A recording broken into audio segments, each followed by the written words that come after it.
ఏ బాటైనా పర్వాలేదంట, సమయంతో సాగటమే మన సింపుల్ సిద్ధాంతం.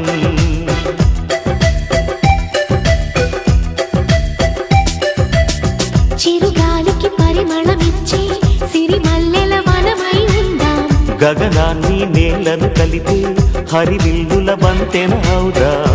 ఆనందం అంటే అర్థం మనమందా, ప్రతి పూట పాతై సాగే హుషారు సరిగమలో. ఎన్నో ఎన్నో రాగాలుండే సంగీతం కాదా, చల్లకి నవ్వుల కేరింత.